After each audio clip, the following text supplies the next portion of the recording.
Oi, galera! Dando continuidade ao nosso conteúdo de números reais, na aula de hoje iremos estudar números racionais. Os números racionais, como vimos na aula passada, faz parte do grupo dos números reais. Vamos começar sabendo quais são esses números racionais. Os números racionais são uma ampliação do conjunto dos números inteiros. Então, além dos inteiros, foram acrescentadas todas as frações. O conjunto dos números racionais é representado por... Na aula passada, vimos que todo número inteiro ele também é racional. Por isso, os números racionais, ele inclui a parte fracionária. Aqui tem uma representação. Eu digo que, o que, como a gente sabe, é a letra que representa os números racionais, é igual a A dividido por B, porque agora há pouco foi dito que foram acrescentadas as frações. Tal que o A pertence ao número inteiro, ou seja, esse A, que pode ser qualquer número, ele vai ser um número inteiro, tá? E B pertence ao inteiro não nulo, ou seja, o número que vai ficar no denominador, ele tem que ser diferente de zero, ele não pode ser zero, tá certo? Então, a representação dos números racionais é dada dessa maneira. O que essa representação diz é que o número racional, se ele pode ser representado como a fração A sobre B, tal que A é um número inteiro e B é um número inteiro diferente de zero. Então, aquela representação agora há pouco, ela quer dizer isso, que o meu A ele vai ser um número inteiro e que o meu B ele vai ser um número inteiro diferente de zero. Por isso que na representação, o B ele pertence a um Z com asterisco lá. Aquele asterisco quer dizer que ele não pode ser zero, ok? Mas se formos definir os números racionais com menor rigor, podemos dizer o seguinte: o que a gente pode dizer? A gente pode dizer que os números racionais são todos os números que podem ser representados como uma fração. Então, de uma maneira mais simples, como aqui está dizendo, e com menos rigor, podemos definir que os números racionais são todos os números que podem ser representados como uma fração, ok? E o que vai satisfazer essa definição? Os números inteiros, por exemplo, já que na representação os números inteiros fazem parte dos números racionais. Quem são esses números inteiros? É o menos 10, o 7, o 0, o 1, o 2, como a gente viu também na aula passada. Os números decimais exatos, por exemplo, também. Por que os números decimais? Porque a gente sabe que todo número decimal, ele é uma fração, consequentemente. Então, por exemplo, 1,25, 0,1, 3,14 e 15. Então, são os números decimais exatos. Ele também vai satisfazer essa definição de número racional. As dízimas periódicas simples também, por exemplo. Então, as dízimas, gente, são são quando existem períodos repetitivos. No caso aqui, uma dízima simples, ela também vai satisfazer a minha representação sobre números racionais.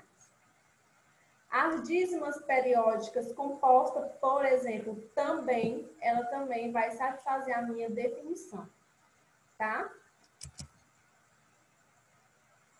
E então, todos esses números que a gente acabou de falar, ela vai satisfazer a minha definição. E qual que não vai satisfazer a minha definição? O que não são esses números racionais? Então, ó, a gente vai ver aqui os números que não são racionais. As dízimas não periódicas, por exemplo, ela não é considerada um número racional. Ó, a gente pode perceber que aqui eu tenho 4,12, 39, 48, né? 92, 01, e recência, ou seja, ela não tem um período. E as dízimas que satisfazem a representação do número racional, ela tem um período, tá? No caso, as dízimas não periódicas não vão satisfazer a minha representação. As raízes não exatas, por exemplo, também não vão satisfazer. Por exemplo, raiz de 3 não é uma raiz exata. Então, toda raiz não exata, ela não vai satisfazer a minha representação sobre números racionais.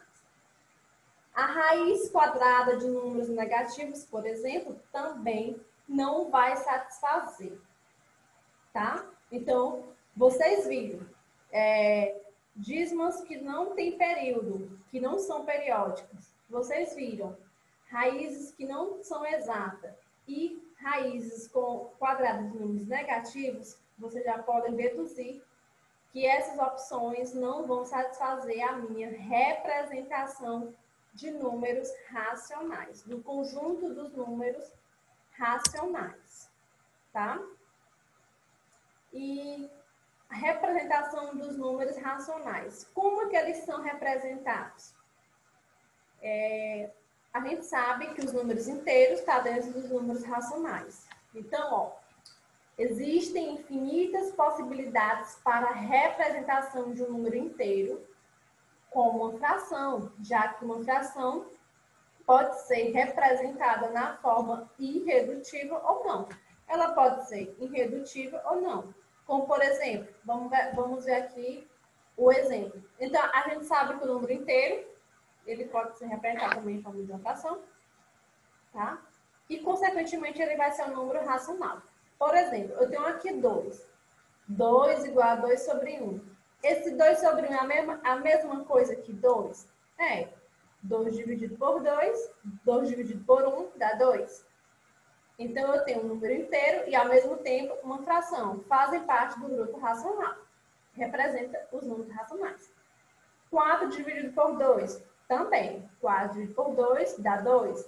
Eu tenho um número inteiro e, ao mesmo tempo, uma fração. 6 dividido por 3 dá 2, também.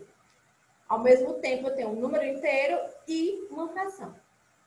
Usando os números negativos, eu tenho menos 3. Menos 3 igual. Menos 3 dividido por 1 dá 3, né?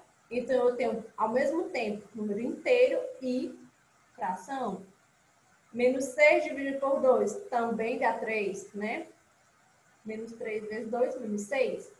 Eu tenho, ao mesmo tempo, número inteiro e uma fração. Menos 3 e menos 9 sobre 3.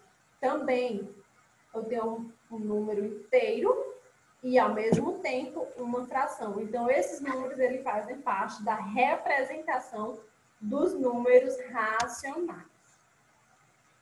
Então, os números inteiros fazem parte da representação. Ok. Quais são o outro? Decimais exatos. Para transformar um número decimal exato em uma fração, como é que a gente tem um número decimal e como é que a gente transforma ele em fração? Vamos aprender. Contamos a quantidade de números que há na sua parte decimal, ou seja, depois da vírgula.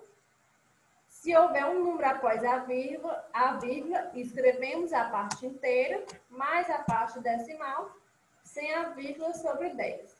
Se houver dois números na parte decimal, ou seja, depois da vírgula, então escrevemos o quê? A parte inteira sobre 100. Tá certo? Vamos entender aqui no exemplo. Eu tenho 0,5.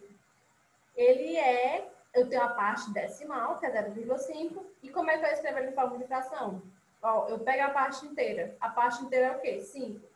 Quantos números tem na parte decimal? Ou seja, depois da vírgula. Apenas um. Então, eu vou escrever o quê? 5 sobre 10. A mesma coisa embaixo. Eu tenho 1,2. Eu pego a parte inteira, eu pego 12, no caso, sobre quantos números depois da vírgula eu tenho? Apenas um também, sobre 10. Tenho 2,32. Quantos números eu tenho após a vírgula? Tenho 2, então já vai mudar. Vou pegar a parte inteira, vou pegar 232 sobre 100. Por que 100? Porque eu tenho 2 números após a vírgula. Se fosse só um, seria 10. Como tenho 2, vai ser 100. A parte de baixo, 0,909.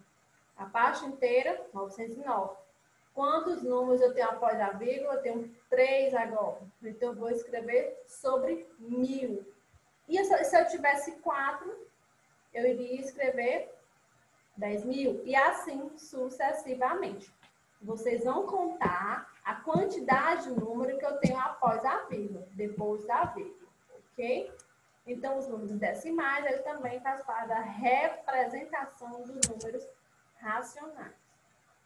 Outra, dízimas periódicas. Ó, encontrar a representação fracionária de uma dízima nem sempre é uma tarefa fácil. O que chamamos de fração geratriz. Para facilitar esse trabalho, foi observado que na equação que utilizamos para encontrar a fração geratriz existem regularidades, o que permitiu o desenvolvimento de um método prático. Essa parte de fração geratriz é uma parte que é mais ser estudada mais na frente, tá? A gente vai só entender o que são essas dízimas periódicas. Em primeiro lugar, precisamos entender que existem 2 tipos de dízimas periódicas. Existe a simples e a composta. Então, eu sei que na minha dízima periódica tem a simples e a composta. Uma dízima simples, se em sua parte decimal existe somente a parte que se repete, ou seja, um período. Chamamos de dízima simples.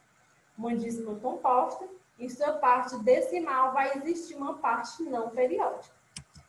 Vamos entender aqui com o exemplo. Por exemplo, eu tenho 9,32, 32, 32. É uma dízima simples. Uma dízima periódica simples. Por quê? A parte inteira a gente sabe que é 9. Qual é o período que se repete? 32. Ela pode ser composta? Não. Por quê? Porque não tem uma parte não periódica. Toda a parte ela é periódica. Ela tem uns períodos. Qual é o período aí? 32. Embaixo, tem 8,7, 15, 15, 15. É uma dízima periódica composta. Por quê? A parte inteira a gente sabe que é 8. A parte decimal não periódica é o 7. Pode ver que aparece 7 sozinho. E qual é o período que se repete? 15. Então, a gente já sabe diferenciar o que é uma dízima periódica simples e uma dízima periódica composta. E ela faz parte dos números dos grupos racionais. Vamos ver agora aqui o subconjunto dos números racionais. Conhecemos como subconjunto ou relação de inclusão os conjuntos formados por elementos que pertencem ao conjunto dos números racionais. Existem vários subconjuntos possíveis, como o conjunto dos números inteiros ou dos naturais, pois todo número inteiro é racional, assim como todo número natural também é racional. Então, na aula passada, a gente viu aquele esquema, né? Dos números reais, estava contido, aí tinha os números racionais, inteiros, naturais e irracionais. Aqui a gente está vendo essa parte, quais são os grupos que estão dentro dos grupos dos números racionais. Então, os grupos que estão dentro do grupo dos números, dos conjuntos dos números racionais, são apenas o conjunto dos números inteiros e o conjunto dos números naturais. Ok? Gente, e por hoje é só essa aula sobre números racionais. E nas próximas aulas a gente vai estudar os outros conjuntos, tá certo? E obrigada.